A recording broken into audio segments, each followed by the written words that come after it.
ರಾಜ್ಯದ ರಾಜಕೀಯ ಸಾಮಾಜಿಕ ಮತ್ತು ಶೈಕ್ಷಣಿಕ ಅಭಿವೃದ್ಧಿಗಾಗಿ ಮಹತ್ವದ ಕೊಡುಗೆ ನೀಡಿರುವ ರೆಡ್ಡಿ ಜನಾಂಗಕ್ಕೆ ಸಚಿವ ಸಂಪುಟದಲ್ಲಿ ಸ್ಥಾನಮಾನ ಹಾಗೂ ರಾಜಕೀಯ ಅವಕಾಶಗಳನ್ನು ನೀಡದೆ ನಿರ್ಲಕ್ಷ್ಯ ವಹಿಸಿರುವ ಬಗ್ಗೆ ರಾಜ್ಯ ಬಿಜೆಪಿ ಸರ್ಕಾರದ ವಿರುದ್ಧ ಕರ್ನಾಟಕ ರೆಡ್ಡಿ ಜನಸಂಘ ಬೃಹತ್ ಪ್ರತಿಭಟನೆ ನಡೆಸಿ ಆಕ್ರೋಶವನ್ನು ವ್ಯಕ್ತಪಡಿಸಿದ್ದಾರೆ. ರಾಜ್ಯದ 6.5 ಕೋಟಿ ಜನಸಂಖ್ಯೆಯಲ್ಲಿ ರೆಡ್ಡಿ ಸಮುದಾಯ ಸುಮಾರು 60 ಲಕ್ಷಕ್ಕೂ ಹೆಚ್ಚಿದ್ದು, ಸಚಿವ ಸಂಪುಟದಲ್ಲಿ ಒಂದೇ ಒಂದು ಸ್ಥಾನಮಾನವನ್ನು ನೀಡದೆ ನಿರ್ಲಕ್ಷ್ಯವನ್ನ ವಹಿಸಲಾಗಿದೆ ಎಂದು ಆರೋಪಿಸಿ ನಗರದ ಕೋರಮಂಗಲದ ಕರ್ನಾಟಕ ರೆಡ್ಡಿ ಜನಸಂಘದ ಆವರಣದಲ್ಲಿ ವ್ಯಾಪಕ ಪ್ರತಿಭಟನೆಯನ್ನ ನಡೆಸಿದರು.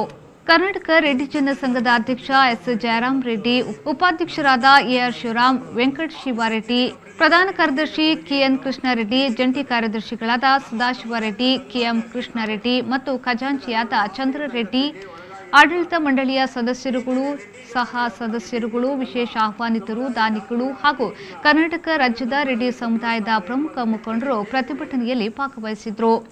ದಕ್ಷಿಣ ಭಾರತದ ರಾಜ್ಯಗಳಲ್ಲಿ ರೆಡ್ಡಿ ಸಮುದಾಯದವರೇ ಮೊದಲ ಮುಖ್ಯಮಂತ್ರಿಗಳಾಗಿದ್ದು, ಕರ್ನಾಟಕದಲ್ಲಿ ಕೆಸಿ ರೆಡ್ಡಿ ಪ್ರಥಮ ಬಾರಿಗೆ ಆಡಳಿತದ ಚುಕ್ಕಾಣಿ ಹಿಡಿದಿದ್ರು.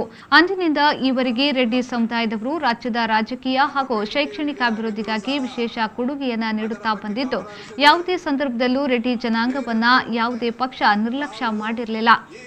ಹಿಂದಿನ ಮುಖ್ಯಮಂತ್ರಿ ಬಿಎಸ್ ಯಡಿಯೂರಪ್ಪ ಹಾಗೂ ಹಾಲಿ ಬಸವರಾಜ ಬೊಮ್ಮಾಯಿಯವರ ನೇತೃತ್ವದ ಸಚಿವ ಸಂಪುಟದಲ್ಲಿ ಅಂದ್ರೆ ಸುಮಾರು 2 ವರ್ಷಗಳಿಂದ ರಾಜಕೀಯ ಅಧಿಕಾರ ನೀಡದೆ ಪರಮ ನಿರ್ಲಕ್ಷ್ಯ ವಹಿಸಲಾಗಿದೆ ಎಂದು ಪ್ರತಿಭಟನಾಕಾರರು ಆಕ್ರೋಶ ವ್ಯಕ್ತಪಡಿಸಿದ್ದಾರೆ.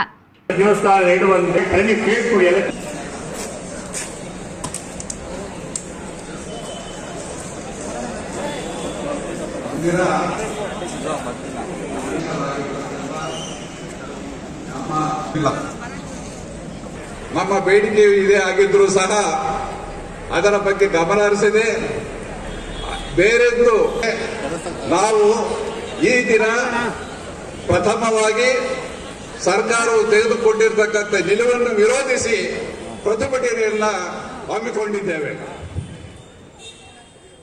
ಹಾಗೆ